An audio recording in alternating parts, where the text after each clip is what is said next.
Amigos de YouTube, vamos a ver entonces el tercer ejemplo de esta serie que hemos estado analizando, aplicando todos los conceptos de los teoremas que hemos visto y analizado hasta ahora, ¿no?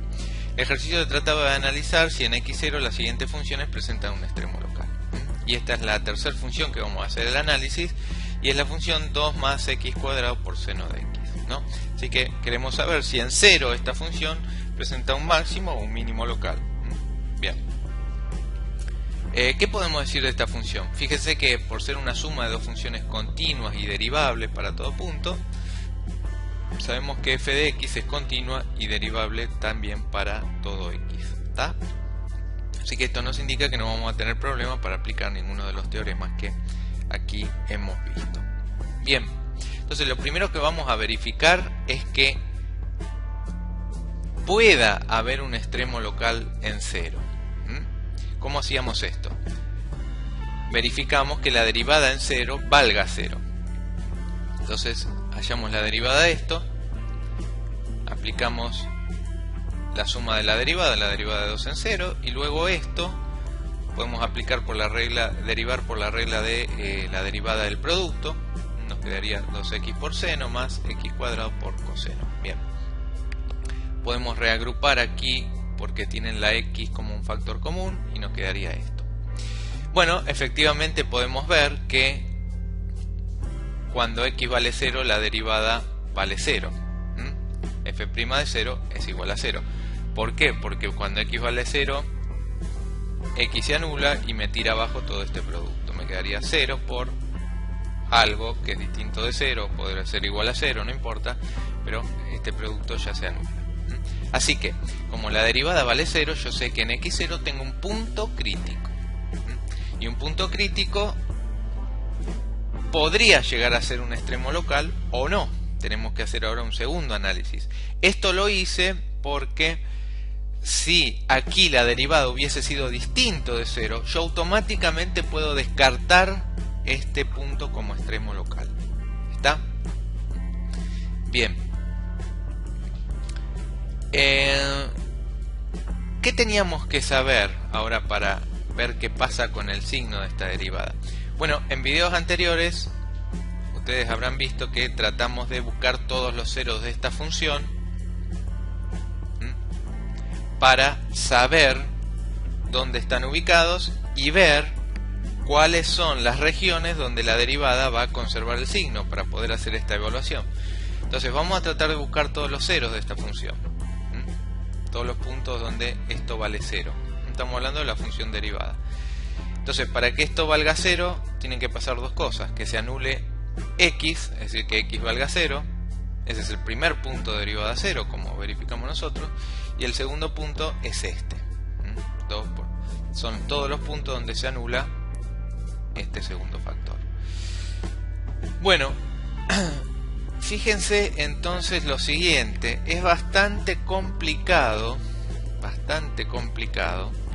saber cuáles son los x que cumplen esta segunda condición. No lo puedo llegar a saber por un simple despeje. Acá tengo un x que multiplica el coseno, así que si yo quiero despejar aquí x de las maneras que estoy acostumbrado a hacer, no voy a llegar a ningún resultado, no lo voy a poder hacer. Entonces, ¿cómo podemos hacer el análisis de qué pasa alrededor de 0 con la derivada? Bueno, fíjense, para x entre 0 y pi, yo sé que el seno es mayor a 0. ¿Está bien? Analicemos ahora qué pasa con el coseno. Para x entre 0 y pi sobre 2, yo sé también que el coseno es mayor a 0. Y por otra parte, yo sé que para estos valores x va a ser siempre positivo. Entonces, fíjense, x es un número positivo y todo lo que tengo entre este paréntesis, por lo menos entre 0 y pi sobre 2 va a ser positivo, porque entre 0 y pi sobre 2 esto va a ser positivo, x es positivo, seno es positivo, es decir que entre 0 y pi sobre 2 yo puedo asegurar que esto es positivo. Entonces voy a hacerme la tablita. Yo sé que para x igual 0 la derivada vale 0, y entre x y pi sobre 2 yo puedo dar fe, como hemos visto, que la derivada va a ser positiva. Ahora, ¿qué va a pasar aquí? Yo no sé dónde está el otro 0 consecutivo, así que voy a tener que hacer un análisis parecido.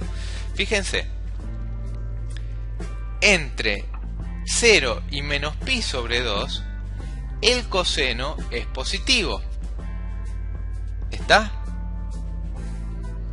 Bien. Ahora yo sé que entre 0 y pi, entre 0 y menos pi, el 0 es negativo. Entonces, fíjense, por lo menos entre 0 y pi sobre 2, yo puedo asegurar que todo esto conserva el signo. ¿Por qué? Porque entre 0 y pi sobre 2, x es negativo, el coseno es positivo, o sea que x por coseno va a dar un número que es negativo, por ser el producto de algo negativo por algo positivo, así que esto es negativo. ¿Y qué pasa con esto? Esto también es negativo por ser el seno negativo entre 0 y pi y menos pi.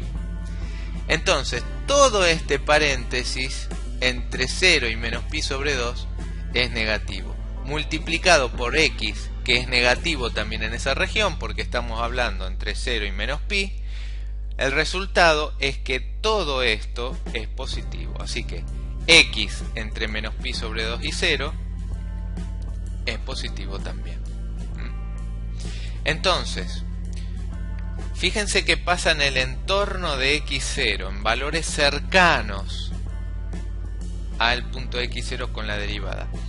La derivada conserva el signo positivo. Por lo tanto, podemos decir que x igual 0 no es un extremo local de la función. ¿Por qué? Porque no se produjo un cambio de signo en la derivada antes y después del punto 0. ¿Está? Aquí tienen una grafiquita de esta función, un gráfico. Fíjense cómo la conclusión que hemos arribado es correcta. En 0 la función no tiene un extremo local. Como que la función empieza a crecer, en 0 deja de crecer y después vuelve a crecer otra vez.